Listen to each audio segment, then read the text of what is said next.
పిఠాపురంలో మళ్ళీ వర్మ రచ్చరచ్చ చేస్తున్నారు. పిఠాపురంలో ముఖ్యంగా ముఖ్యమంత్రి చంద్రబాబు గారిని ఆయన పేరును అడ్డు పెట్టుకొని ఆయన ఇష్యూస్ క్రియేట్ చేయాలని చూస్తున్నారా? లేకపోతే పవన్ కళ్యాణ్ గారి చేస్తున్న అభివృద్ధి కార్యక్రమాలను తట్టుకోలేక దుగ్ధతోటి ఈ రకంగా వ్యవహరిస్తున్నారా అనేది మనం మాట్లాడదాం. అక్కడ స్పాట్లో ఆ ఘర్షణ జరిగిన స్పాట్లో ఉన్న తుమ్మల బాబు గారితో ఒకసారి మాట్లాడదాం. తుమ్మల బాబు గారు 5 మెన్ కమిటీలో, పవన్ కళ్యాణ్ గారు పిఠాపురం అభివృద్ధి కోసం వేసిన 5 మెన్ కమిటీలో ఒక మెంబరు. తుమ్మల బాబు గారితో మాట్లాడదాం. బాబు గారు నమస్కారం అండి. బాబు గారు, అసలు ఎందుకు సార్ అంత పెద్ద ఎత్తున ఘర్షణాత్మకమైన పరిస్థితి క్రియేట్ కావడానికి రీజన్ ఏంటి సార్? అది ఈరోజు మన ప్రధానమంత్రి గారు ఇచ్చినటువంటిది కొన్ని స్కీమ్స్ ఉన్నాయండి. ఓకే. అది విఏ వాళ్ళకి సెల్ఫ్ ఇవ్వటం, చెక్స్ ఇవ్వటం, ఈ కార్యక్రమం పెట్టాం. పలా ఆఫీస్ లో పెట్టాం డిఆర్డిఏ కార్యక్రమం. అంటే లోపల అందరూ కూర్చున్నాం. కొద్దిగా వర్మ గారు కొద్దిగా లేట్ గా వచ్చారు.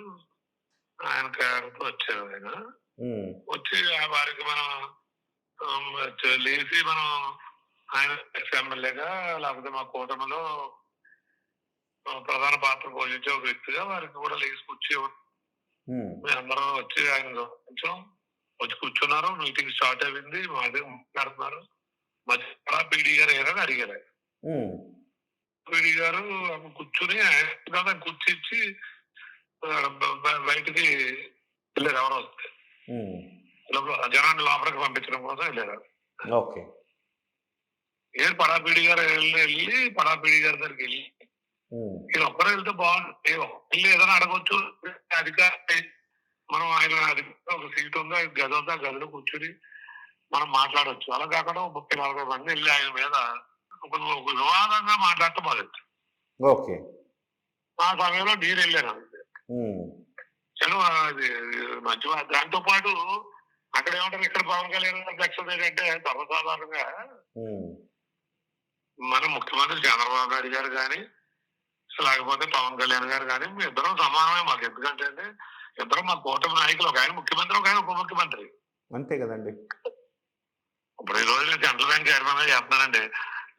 జిల్లా సెంట్రల్ బ్యాంక్ చైర్మన్ అంటే మా జనసేన 4 ఎమ్మెల్యేలు 5 ఉంటారు.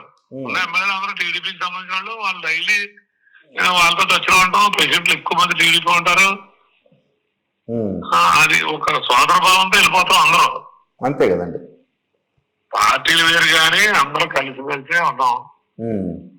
ఇక్కడికి వచ్చేసరికి అలా అడిగితే ఏమంటే ఇది అడిగి విధానం కరెక్ట్ గానే అడిగి విధానం బాగాలేదు సార్ అని అన్నది. ఈ లోపల ఒక కార్యకర్త ఇక్కడ ఫ్లెక్స్ అంటాడు, అది స్వాగతం సుస్వాగతం అని అన్నది. అది ఎవరైనా స్థానిక శాసనసభ్యుడికి పెడతారు. అంతే కదా. ప్రోటోకాల్ సీఎం గారికి, డిప్యూటీ సీఎం గారికి ప్రోటోకాల్ ఎవరైతే ఉన్నారో అందరికీ ప్రోటోకాల్ పెట్టి మీటింగ్ ప్రదేశాల్లో పెడతారు. మీటింగ్ ప్రదేశాల్లో ఆల్రెడీ మీరు చంద్రబాబు గారి ఫోటో కూడా ఉన్నది. చంద్రబాబు నాయుడు గారు లేకుండా మీటింగ్ ఎలా జరుగుతారు? రాష్ట్ర ముఖ్యమంత్రి, మళ్ళీ పవన్ కళ్యాణ్ గారు ఎక్కువ గౌరవించిన వ్యక్తి అయినా మేమందరం గౌరవించవలసిన అవసరం ఉందండి. ఇప్పుడు చంద్రబాబు నాయుడు గారికి గౌరవం ఇవ్వలేదు అనుకోండి, మేము గౌరవం తగ్గించుకుంటున్నట్టు, మా గౌరవం మేము తగ్గించుకుంటున్నట్టు ఇక్కడ. పర్ఫెక్ట్లీ సెడ్ అండి. అంటే అలాగే ఉప ముఖ్యమంత్రి గారు పవన్ కళ్యాణ్ గారికి ఎవరైనా గౌరవం లేదక్కడ వాళ్ళ గౌరవాలు తగ్గించుకున్నట్టు. నిజమే.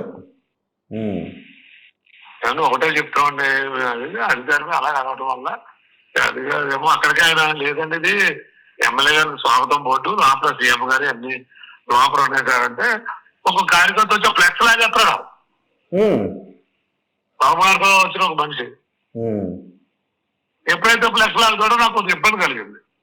ఫ్లెక్స్ తోసేయటం, ఎరకు తిప్పేయటం చేస్తే ఇది మంచి పద్ధతి కాదంటే వాళ్ళందరూ కలిసి ఉంటారు. నేను సర్వసాధారణంగా వివాదం అంటే కొద్దిగా దూరంగా ఉంటాం, అందరూ కలిసి ఉంటారు కదా అనేటువంటి పరిస్థితుల్లో ఉంటాయి. ఏదైనా జరిగింది. ఈ లోపల ఎప్పుడైతే ఆ ఫ్లెక్స్ జంపు లేకపోతే మొత్తం ఆ జనసేన కేడర్ అందరం బయటకు వచ్చి వచ్చేలోకేమో ఈయన కొంచెం గట్టిగా హార్ష్గా మాట్లాడుతుంటే ఏదైనా ఇదే ఒక టీవీ కప్పులో తుఫాన్ కట్టుకొని మళ్ళీ వర్మ గారు అందరం కలిసి పనిచేస్తాం. పవన్ కళ్యాణ్ నుంచి అంటే ఆయన వార్నింగ్ ఇచ్చారండి. ఇప్పుడే ఆయన బయట చూశాను, మా బలంతో నెగ్గి, మా బలంతో 70-80 వేల మెజారిటీతో మేము నెగ్గించాం, మేము మందు పోసాం, మేము కాల్ చేసాం, అట్ట చేసాం, ఇట్ట చేసాం, మా బలంతో నెగ్గి ఇప్పుడు మమ్మల్ని అంటారా, ఇక నుంచి మీరు ఎట్లా రాజకీయం చేస్తారని నేను చూస్తారని చెప్పి దగ్గర బెదిరింపు మాటలు మాట్లాడారు ఆయన. అన్నిటికి ఏదో అది మేము అంత అనాలోచితంగా మాట్లాడలేమండి. కూటమి గౌరవించే వ్యక్తులు. అది కరెక్టేలేండి. మీరు కూటమి కూటమి ఎవరు చెప్పారు? పవన్ కళ్యాణ్ గారు. నేను జనసేన జిల్లా ప్రెసిడెంట్ గా ఉన్నామండి. అవునండి.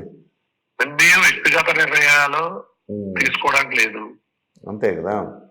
చంద్రబాబు నాయుడు గారు, పవన్ కళ్యాణ్ గారు, లోకేష్ బాబు గారు ముగ్గురు ఎంత కలిసిమెలిసి ఉన్నారో, అది కూడా అధికారం కాకుండా వాళ్ళు కలిసి ఉండేది. ఈ రాష్ట్రం గత ప్రభుత్వంలో చాలా వెనకబడిపోయింది. అన్ని వ్యవస్థలు అస్తవ్యస్తం అయిపోయి ఒక రాజధాని లేని రాష్ట్రంగా మిగిలిపోయింది. ఒక బీహార్, జార్ఖండ్ కన్నా వెనకబడిన రాష్ట్రంగా తయారైపోతా ఉంది. అభివృద్ధి పూర్తిగా కుంటుపడిపోయింది. సంక్షేమ ఫలాలు కూడా కొంతమందికి అందుతా ఉన్నాయి, అందరికీ అందట్లేదు.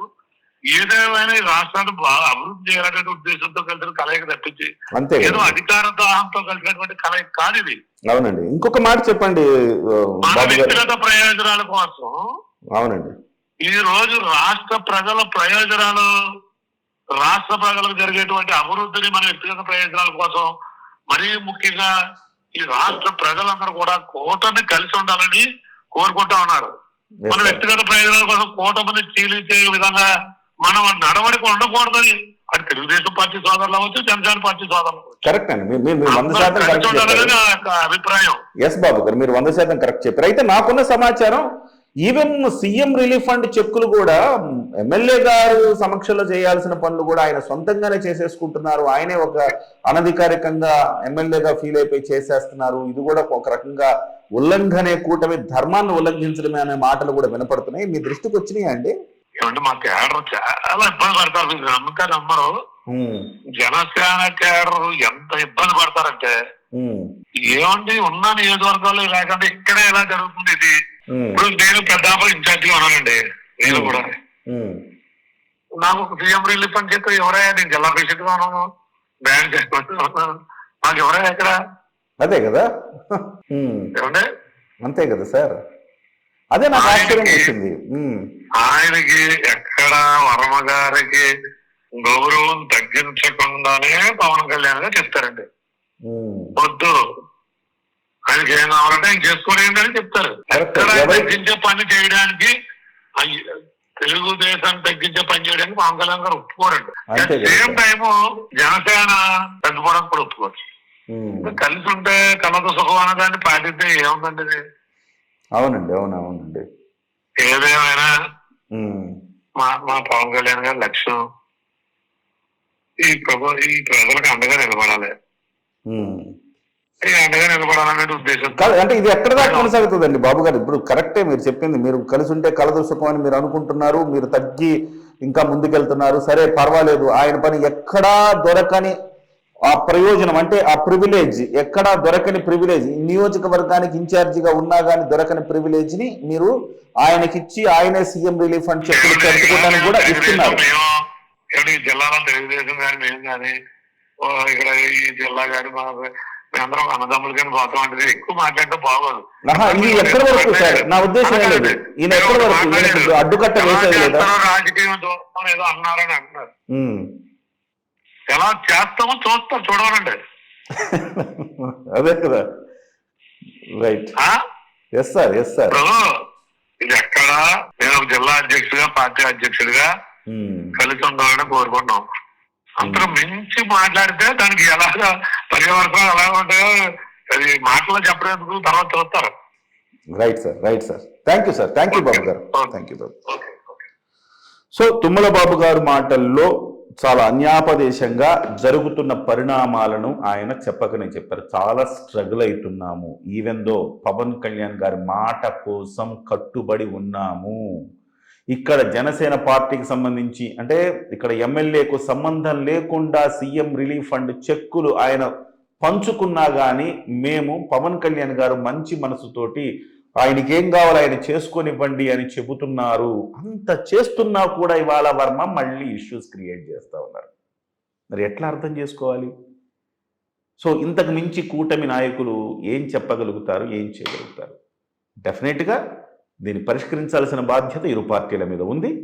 పవన్ కళ్యాణ్ గారి నియోజకవర్గంలోని ఇలా ఉంటే మిగతా వాళ్ళ నియోజకవర్గాల్లో వాళ్ళు ఎంత ఫేస్ చేస్తుండొచ్చు? ఇలాంటి వర్మలు మిగతా 20 నియోజకవర్గాల్లో ఉండరా? డెఫినెట్గా ఉంటారు. కాకపోతే ఇది పవన్ కళ్యాణ్ గారి నియోజకవర్గం కాబట్టి ఎక్కువ ఫోకస్ అవుతోంది. మిగతా నియోజకవర్గాల్లో ఎక్కువ ఫోకస్ కాకపోవచ్చు, కానీ ఉన్నారు. వీళ్ళందరికీ సంబంధించి ఖచ్చితంగా ఇరు పార్టీల మధ్య ఒక చర్చ జరగాలి, కోఆర్డినేషన్ కమిటీ వేసుకోవాలి. కోఆర్డినేషన్ కమిటీ ద్వారా ఈ సమస్యలను పరిష్కరించుకుంటే తప్ప దీనికి వేరే పరిష్కారం అయితే ఉందని నేను అనుకోవట్లేదు.